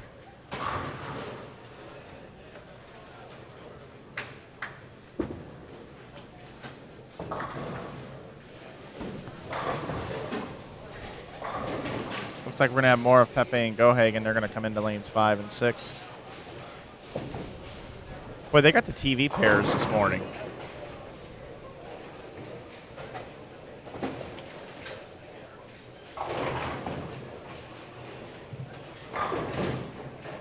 That'll work. Whoa, whoa, whoa. That ain't, no, that's not going to work. You have to take the picture, put it on the desktop, right-click it, and do a rotate clockwise.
All right, so we got your payout up for you, folks, and for some reason it's posting sideways. The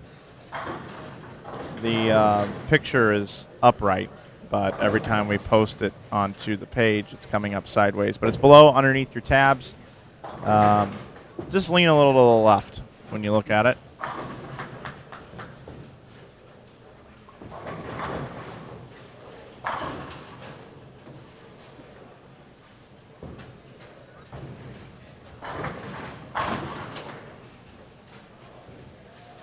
Matt's going to try to post it incorrectly to see if it posts correctly. I'll just make another tab. Just have 2 of the tabs up there. So if you're just coming on board with us, thanks for coming in and being part of this morning. Round of 24, Mike Flanagan, Matt Turek, Lee Boudouris, our most valuable broadcaster. He's the MVP. Lee, what are you thinking this morning? We've seen 3 games. We're heading into game number 4. Nobody's really doing a whole lot, Mike. Think about it.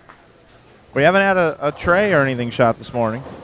We haven't really seen a score higher in about, what, 5-10? Yeah. 5-0, 5-10. And there's a whole bunch of teams who need one of those games to make a run at the cut line, and it's there for the taking. Certainly is. We'll bring in split screen. More Gotchell, more Miller, more Pepe, more Gohagen. And now here's a look at Chad Roberts, Brandon Novak, Jeff Carter, Mike Peters on what I'm deeming our favorite pair of the tournament, lanes 11 and 12. Wow.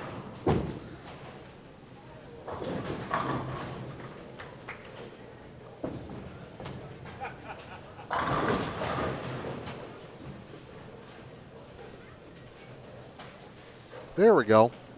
Matt Turek, 3 wrongs make a right, my friend. Sometimes in the world of technology, you just don't understand why things work. That's why they pay me the big bucks, Mike. Yep. I can rotate a picture. If it is still crooked on your browser pages, try to actually refresh the browser, not just the tabs.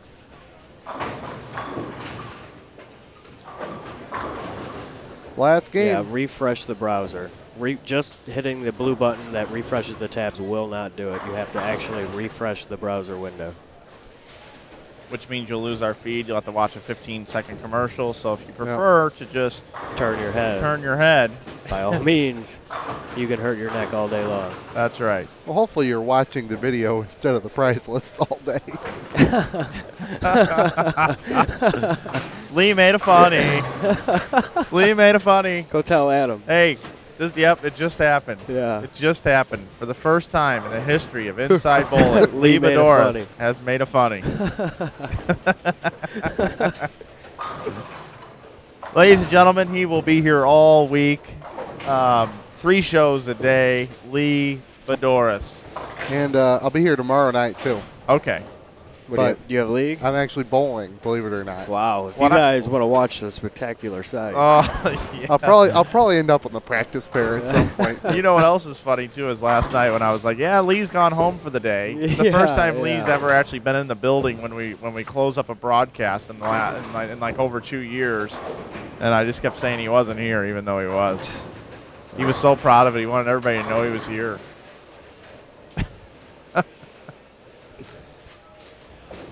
Lee, we only pick on you because you're the MVB. Most valuable broadcaster. That's right, the holiday doubles veteran, as I like to call him. Oh, yeah. You know, I learned so much from Lee Boudouris, and I take what I learned from him at the holiday doubles tournament, and I take that out on the road. I take it to the World Series bowling. I take it to Las Vegas. Take it all over the world. I take it to the UBA. I mean, just anywhere we go, that's where I take it. I'm on 3 and 4 tomorrow night. So okay. That's good.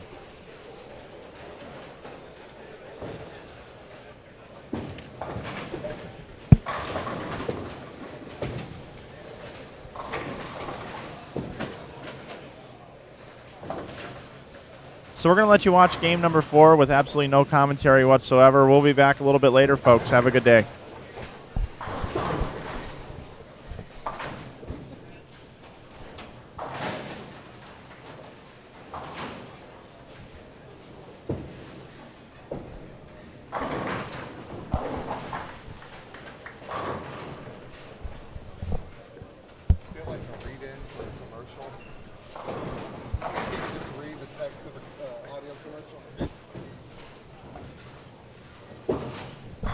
All right, we're back, everybody.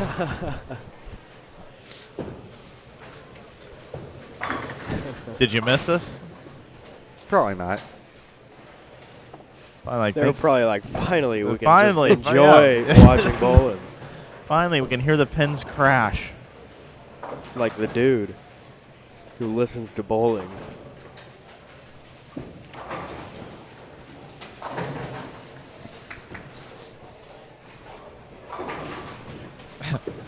Mr. Crazy Pants says Flanagan made a funny.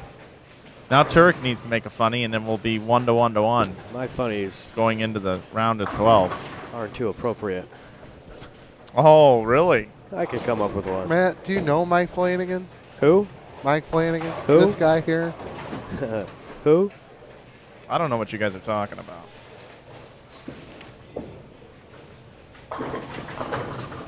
The guidebook here for the booth, it just can't be more inappropriate than Mike. That's the line here. It's the only rule. Pretty much. Did he write it himself? So one guy walks into a bar, and then his buddy ducks. How's that? like I said, I can't be funny. We need to get his face on one of those. We need his face on one of those.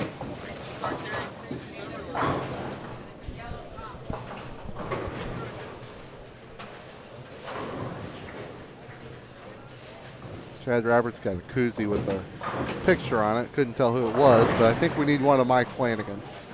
A Mike Flanagan pictured bowel koozie on the Storm Shop. Sell 5 of them. He'll buy them.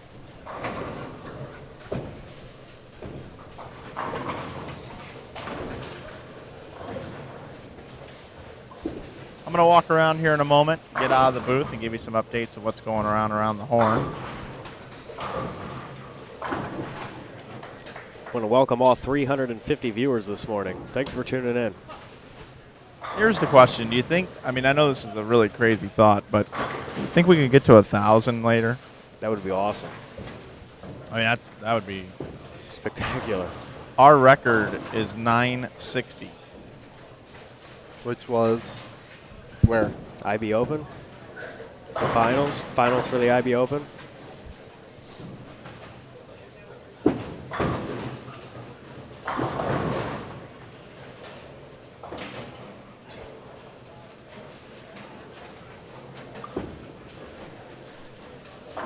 Which, by the way, if you have not watched yet, you've missed out. Go to YouTube/Inside Bowling and watch that. The 2013 InsideBowling.com Open Finals. Yeah, and if you're looking for a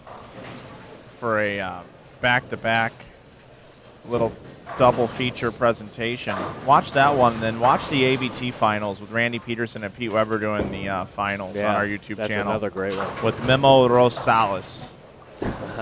Unbelievable broadcast there. That was a joy to be a part of in Vegas.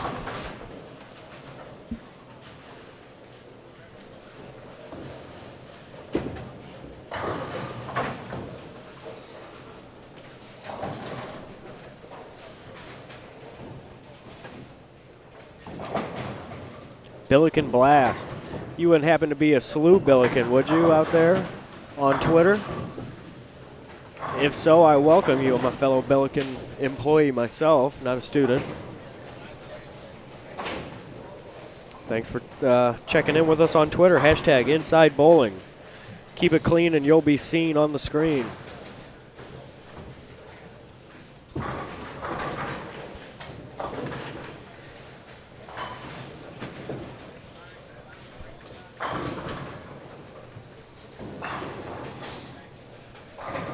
Well, I've got good news. Yeah? Just saved money on your car insurance by switching to Geico. My flight's on time for tomorrow. Lee made another funny. I leave at 6:30 in the morning. Oh, wow. So that means I'll be at the airport at 5:30. So yeah, and you'll land at 7:30. If anybody wants to meet me at Hollywood Casino tonight, I'll be there all night at the craps table.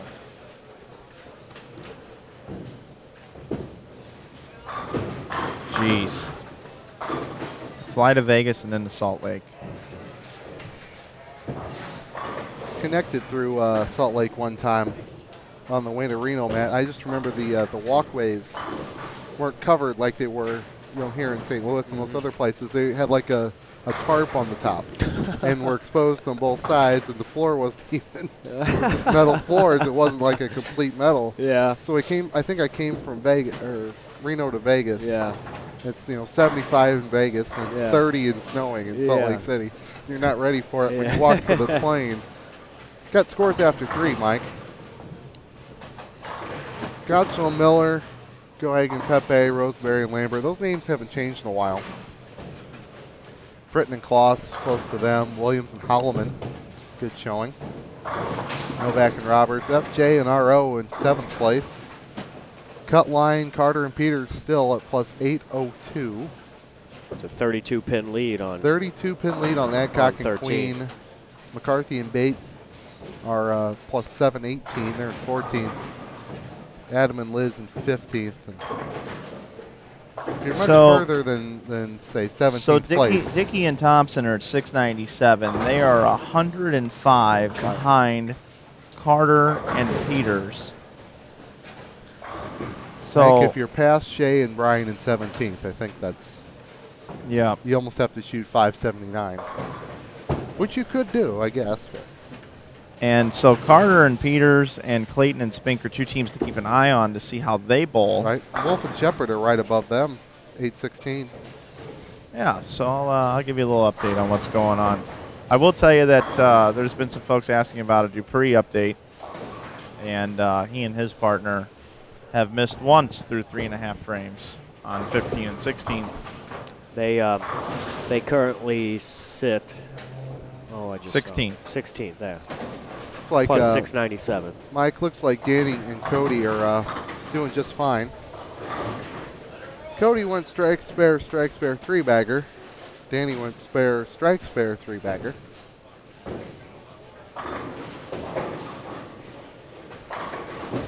So Cody's got 260 off the page, and Danny has 270 off the page. I know this sounds crazy, but the oldest team in the building, I believe, is RO and FJ. And FJ. And RO just showed his age. Uh-oh. He had a weak pocket hit, 7-10, where the 7 crumbled out, and then some slow rolling messenger took the 10 out right before the rack hit it. But needless to say, it's a strike, and they all look the same on the scoreboard. You got that right. They're all red up there. Just beat the rack. You know, Rich is kind of like Eeyore. Eeyore. Yeah. Every time I see old RO, it's thanks for noticing me. Thanks for noticing me. How you doing?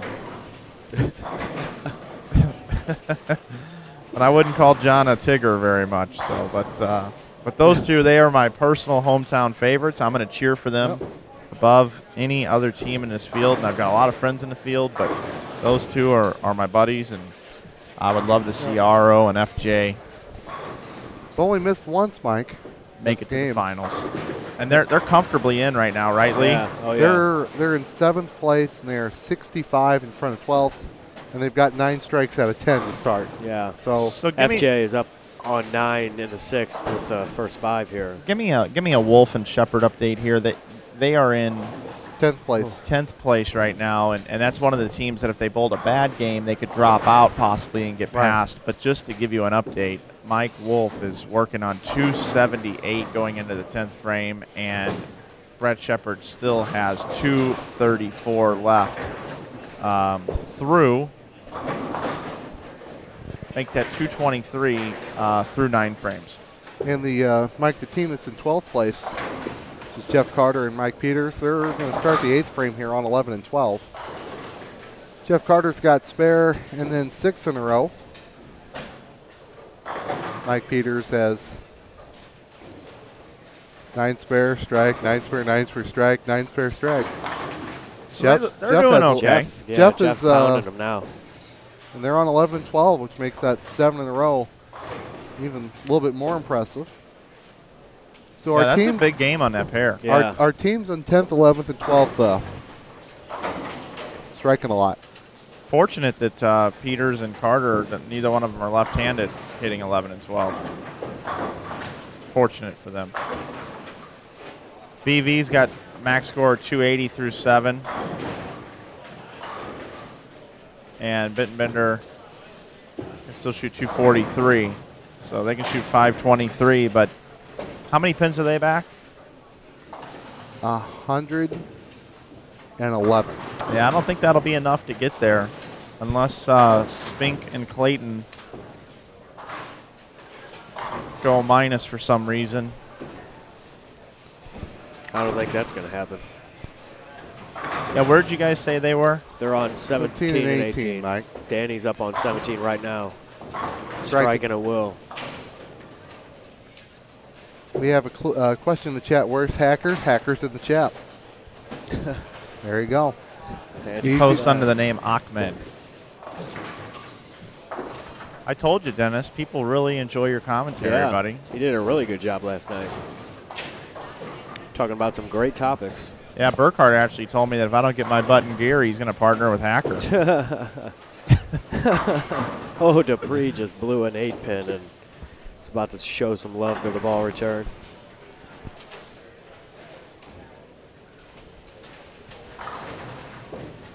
Yeah, Cody Clayton can still shoot 239 through 8 frames. Danny Spink 270, yeah. Jeff Carter up again on 12 and leaves a 7. Wow. And almost a 9. Yeah, I know. The messenger came and took the 9 out, luckily. There's just not enough wood left in these other guys' stables to get around these 3 teams that have bowled respectable enough scores, it looks like, to stay in. So at this point in time, I predict our top 12 will stay the same. What are Adcock and Queen doing, Mike? They're in 13th.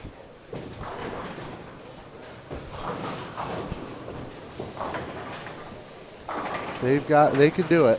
I don't know what their scores are though. That's why we've got Mike Flanagan. 23 and 4.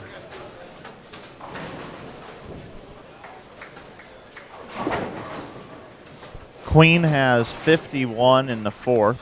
Ooh. Adcock is going at a Dutch pace through 4. They need to make up at least 32 pins on somebody. It's not looking good through 4 frames, guys. Anthony Pepe coming in high with a split down on 6. Who was 14th, Lee? That would be Bate and McCarthy. Yeah. Yeah, they're Plus down on 7, 23 18. and 4, and they're not bowling all that great either.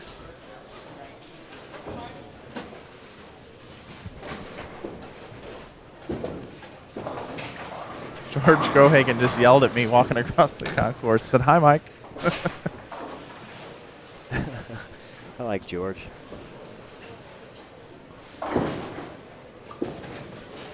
Take a look at Rob Gotchell on 5. Barta could shoot 221, Liz 234. They are not going to not advance enough. to the top 12.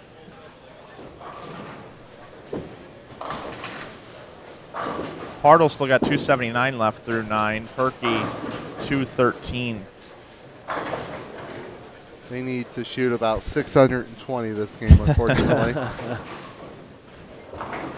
They could probably give it a go, but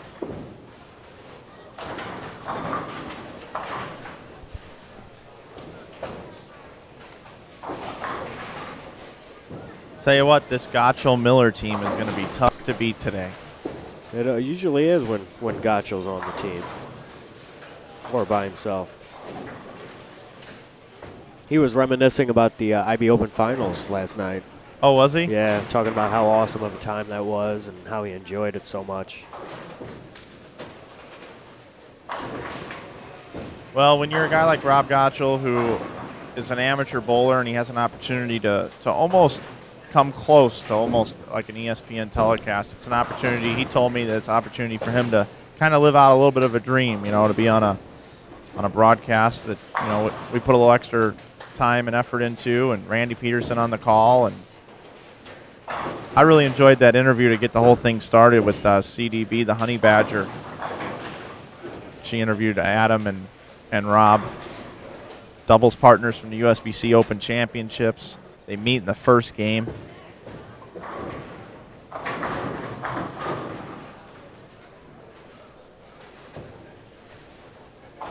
I'll tell you what, it was such a long weekend for me, and I was so out of energy that when I sat down in that booth for that broadcast, I had nothing left in me. And to be sitting there next to Randy Peterson, it wasn't my best performance, but we pulled through it and looked back at it. Everybody really loved what we came up with there. Yeah. Matsko mixing the sound. You and Brian over there producing the whole show. Vince Feeler, Louis Ouimet. Yeah, Louis with his camera. I still can't believe we even did it. It's great. Like, and when you look back at it on tape on the YouTube channel, it looks so flawless and perfect. Like we're experts at what we. Yeah, there was a little edit job on that. Don't tell anybody that.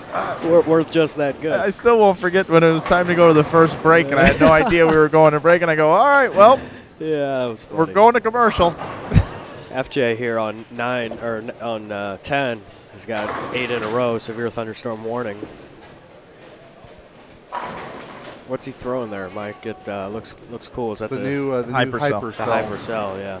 I bowl with him at League on Tuesday nights here at St. Charles Lanes. Oh man! As soon as I say thunderstorm warning. Yeah. Well, if you want to move that warning over here to 13 and 14. All right. Well, the cold front's moving right. Cold front's moving to the right, and on 13 and 14 here we have the team of Kevin Williams and Michael Holloman. Kevin's the C line on the scoreboard, double 9 spare 4-bagger, and his partner has yet to miss. Can you paint a picture for me here, Lee? What place are they in right now? They are tied for 5th. Wow. That's plus 9-12. So they can go 179 over here. And That's a jump. And depending on what Gohagen and Pepe do, if they go 579, they could probably get close to second, if not in there. That's a team we haven't talked about a whole lot. We haven't seen them a whole lot, to be honest. We talked about them yesterday. Kevin, of course, from Springfield, Missouri. Mama Lynn checks in saying we're doing a fine job, Mike. Is enjoying our broadcast so far. Lynn Gohagen. Yep. God love her. Class act. She's a really nice lady. We're, Met her out on the road. I think George referred to her last night as Mama RMG. Yeah. Yeah, with a hashtag in front of it. Did she clean that Twitter handle? We don't know. I don't know. Mama She RMG. should, though. That would work out great. Hey, guys, Cassidy Schaub here today is carrying Tommy Jones. Cassidy 268 now this game. And Tommy can shoot 237 in game number 4 as the lanes have broken down a little bit. But he 4-pinned, so he's going to be 220s. Tommy Jones not liking the fresh here this morning, and we're going to re-oil here for the next block. I was shocked, especially yesterday on this block, how poorly he started on the fresh. But 12 games of match play, I think he's going to grind it. He's going to back half that 12 games. He'll probably be high in the building for the last 6. All right, Carter and Peters were in 12th place. They shot 477. Okay. Wolf and Shepard I can't see. Clayton and Spink were 10 pins ahead of that, and they shot 472. So if you want to pass one of those two, Queen and Adcock would have to shoot about 520. McCarthy and Bate would have to shoot 600 almost. FJ strikes again on 9 after that miss. And Michael Holloman did not strike. Yeah. Fast 8. So our record remains strong. Do you think the three of us would never lose in the league? Hey, someone else got the front 8. Yeah, we just look at it. Boom, they're done. Right. How about this two-handed lefty? Man. He's got 68 off. Yeah, you know what's funny is we have two-handed lefties that are going to make the finals. Right. Cassidy Schaub and Kevin Williams. I said earlier, Mike, I think there were 11 left-handers. I think I shorted a couple. Saw a couple guys I didn't count. So it might have been 13. And we'll see 1, 2, 3, 4, 5, 6, 7, the one and only 8, Jeff Carter in the booth. 9, 10. He is in the booth. Hey, Jeff, I got a question for you real quick. Yesterday, I crossed next to you, and every time I looked over, it seemed like it was like double 10-pin, double 10-pin. And I didn't really see you ever bowl like a big game. I wasn't really paying attention too much. I was trying to bowl, but then I looked to see where you guys qualified. Take us through your day yesterday a little bit, since I obviously wasn't paying good enough attention. You guys qualified high today.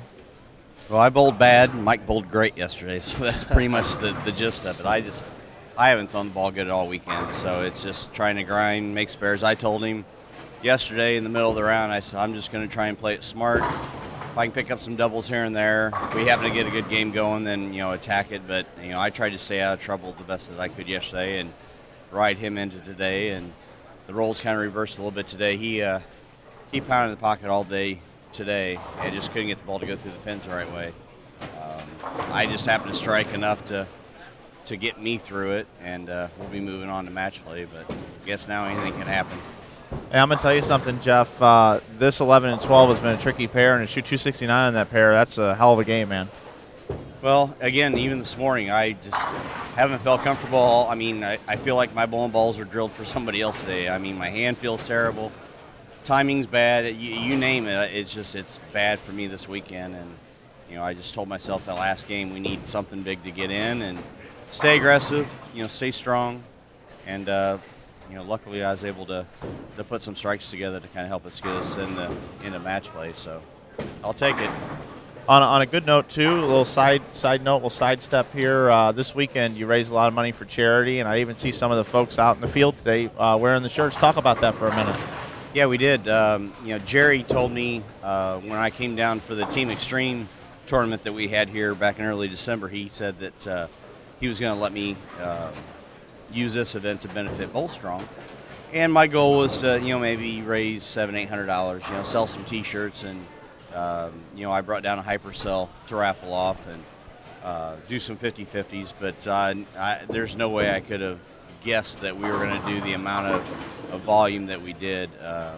The support was great. We probably sold, without final count, we probably sold over 70 T-shirts this weekend. Wow. The hypercell raised, I think last count was $630. Wow. The 50-50s went well. I mean, it was incredible. We raised, I think my total was just shy of $1,900 for the weekend, which is awesome. So we'll be able to put that money to good use. All of our funds that we raise, the money, the proceeds goes to the Simmons Cancer Research Institute at Southern Illinois University, and you know, we make a couple large donations, at least one main one a year. If we can do a second one, we will. But all that's through the help of everybody that supports Land and Lincoln tournaments and everything else that we do, and the people that have bought T-shirts online, and the help of Storm and Turbo and Roto and Boom Apparel. You know, everybody that's kind of helped get behind me in this endeavor. You know, I greatly appreciate it. So. All right, man. Well, good luck in the finals, man. We're gonna be pulling for you, and step in whenever you like and give us updates on what's going on. Will do. Thanks, guys. Thanks, Jeff. Jeff Carter hanging out. Action's just about done. There's only 3 pairs left bowling. Yeah, we don't have any of them on camera. No. That was fast, guys. It was real fast. Real fast. Some people move at this pace. Oh. Got George Gohagan the third himself. How are you doing, sir?